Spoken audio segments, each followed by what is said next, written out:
Stéphane Boursier, bonjour. Bonjour. Burgundy School of Business, ça change de ESC Dijon. Pourquoi ce nouveau nom ? En fait, on vivait avec ces deux noms depuis 15 ans.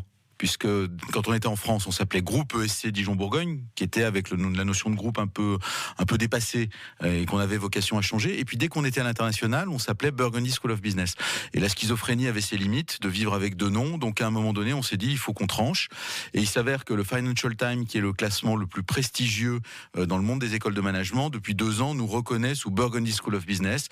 Et ça nous a semblé être le bon moment pour changer. On va traduire pour les auditeurs qui ne maîtrisent pas la langue de Shakespeare, école des affaires. Bourguignonne, l'école des affaires de Bourgogne. Burgundy, c'est la manière dont la Bourgogne est connue dans le monde entier. Ça veut dire, Stéphane Boursier, que dans les affaires, le commerce, l'anglais est incontournable aujourd'hui ? Oui. Et c'est pas parce que l'on parle en anglais, et c'est pas parce que l'on communique en anglais qu'on ne cherche pas à porter les valeurs de la France au loin. Et c'est même, j'allais dire l'inverse, le fait de pouvoir communiquer sur l'école à l'international, c'est un moyen pour nous d'attirer des étudiants qui viennent du monde entier et qui, une fois qu'ils sont en France, vivent la France et deviennent des ambassadeurs de la France. Donc on n'a pas peur de choquer les puristes de la langue française avec ce changement de nom ? On l'assume en tout cas. 2400 élèves aujourd'hui sont inscrits à l'ESC Dijon, à Burgundy School of Business, donc on va dire dans les différents programmes. Qu'est-ce qu'on y fait au juste à l'ESC Dijon ? Des formations liées au management, liées au commerce, liées à l'économie au sens large. Ça va du post-bac, ce qu'on appelle le bachelor. Après le baccalauréat, on peut nous rejoindre pour 3 années. Le master grande école, qui est le vaisseau amiral, que les plus anciens de nos diplômés appellent encore subdeco, donc les noms s'enchaînent, qui lui va de bac plus 2, bac plus 3 jusqu'à bac plus 5. Et puis une spécificité à l'école qui est la School of Wine and Spirits Business, donc une école dédiée au management des vins et spiritueux. Puis on forme aussi les cadres supérieurs et dirigeants en formation continue. C'est incontournable, par exemple, une filière vin en Bourgogne, dans une école comme la vôtre ?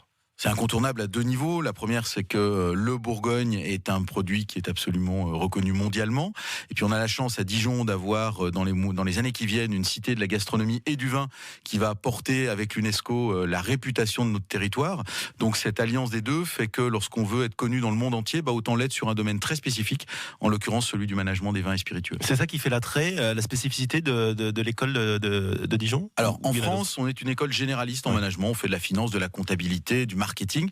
Par contre, à l'international, notre réputation est autour du management des vins et spiritueux, où on est l'un des leaders mondiaux, pour ne pas dire le leader mondial. 7h55, notre invité ce matin, c'est Stéphane Boursier, donc directeur de l'ESC Dijon, qui ne s'appelle plus donc ESC Dijon.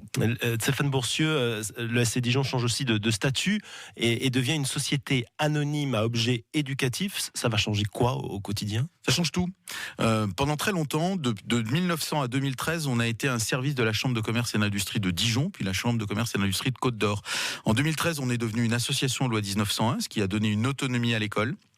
Et ce nouveau statut, qui a été créé par une loi de décembre 2014 par Thierry Mandon, à l'époque en charge de la réforme de l'État, nous donne une autonomie supplémentaire et nous permet de récupérer notre patrimoine immobilier, donc de renforcer, on va dire, l'assise financière et les capacités de développement de l'école pour lui permettre d'investir et de se développer en France comme à l'international. De quoi vit une école comme la vôtre ? Les subventions, les frais de scolarité, c'est quoi le rapport ? Alors, les droits de scolarité représentent à peu près 80% du budget de l'école.